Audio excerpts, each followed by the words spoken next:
বাংলাদেশে 52 বছরের ইতিহাস। ভারত শুধু বাংলাদেশ থেকে নিয়েই গিয়েছে, লুটে পুটে খেয়েছে বাংলাদেশকে। এই 52 বছরে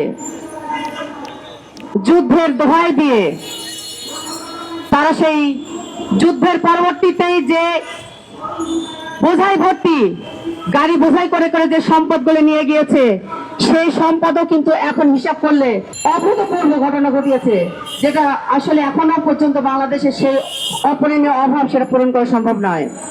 এই 52 বছরে শুধু সীমান্তেই এই ভারত আমাদের হাজার হাজার নিরাপরাধ ভাইদেরকে রক্তাক্ত করেছে, গুলি করে হত্যা করেছে পাখির মতো। কোনো বিচার হয়নি। তারা নাকি বন্ধু রাষ্ট্র। কিভাবে তারা বন্ধু রাষ্ট্র আমাদেরকে দাবি করে? বন্ধু রাষ্ট্র কি কখনো পাখির মতো কোনো মানুষকে হত্যা করতে পারে? সম্ভব নয়। সেখানেই তারা ফেলুর, যে তারা আমাদের বন্ধু রাষ্ট্র নয়, তারা আমাদের শোষণ করার জন্য তারা আমাদের বন্ধু। আর তারই ফলশ্রুতিতে আমরা দেখেছি শেখ হাসিনাকে তারা লালন করেছে, পালন করেছে এই বাংলাদেশে অবৈধভাবে। তাকে মসনদে বসিয়ে রেখেছিল শুধু আমাদেরকে শোষণ করবার জন্য।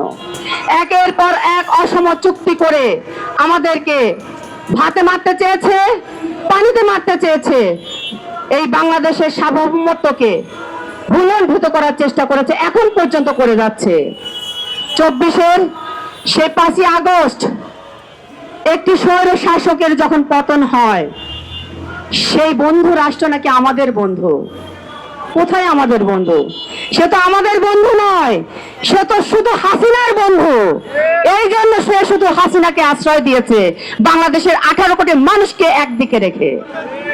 এই বন্ধু কখনো আমাদের মঙ্গলময় নয়, শুধুমাত্র বন্ধুর ছদ্মবেশে আমাদেরকে শোষণ করে যাচ্ছে, শোষিত করে যাচ্ছে। এই সামনের নির্বাচনকে কেন্দ্র করে এখন পর্যন্ত তারা আমাদের বিরুদ্ধে ষড়যন্ত্র চালিয়ে যাচ্ছে, হাসিনাকে আবারও প্রতিষ্ঠা করবার জন্য। ভারতে শুনেছি আওয়ামী লীগের নাকি পার্টি অফিস খুলেছে। কি নির্মম!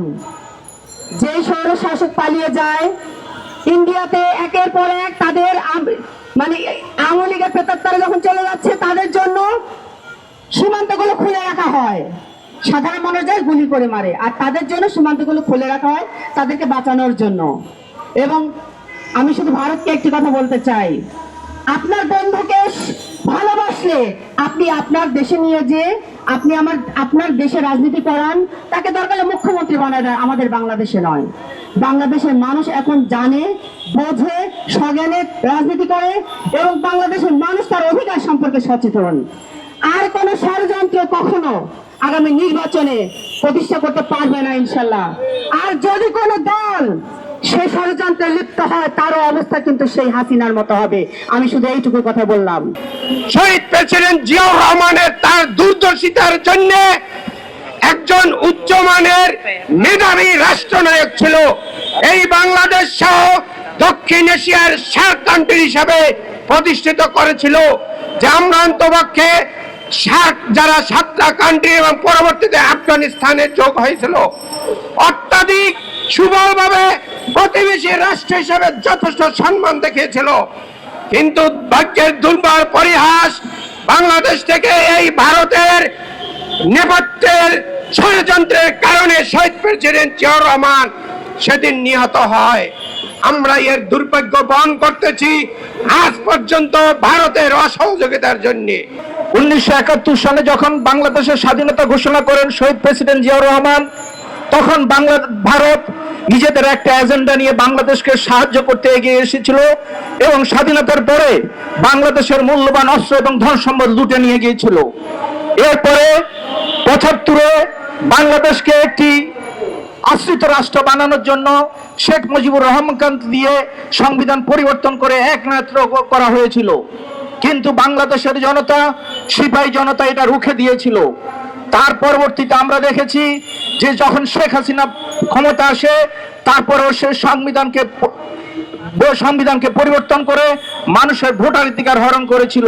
এভাবে বাংলাদেশকে একটি আশ্রিত রাষ্ট্র করে তারা সেই সিকিমের মতো বাংলাদেশকে গিলে ফেলতে চেয়েছিল। আপনারা নিশ্চয় লক্ষ্য করেছেন যে 5ই আগস্ট 2024 সনে শেখ হাসিনা যদি গোপালগঞ্জে আশ্রয় নিতে পারতো, তাহলে আমাদের বাংলাদেশের অবস্থা সিকিমের অবস্থায় হতো।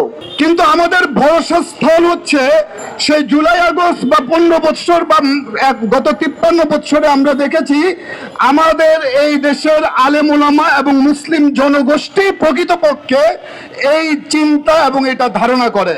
তাই আগামী দিনের রাজনীতিতে আমাদেরকে বুঝতে হবে এই দেশের মুসলিমরাই এই ভারতের আধিপত্য মোকাবেলা করার জন্য রাজপথে সক্রিয় থাকবে, এবং যেই দল এটা ধারণ করবে, মুসলমান এবং কোরআন হাদিস এই বিষয়টাকে যে ধারণ করবে, সেই আগামী এই দেশের জনগণের নেতৃত্ব নিতে পারবে।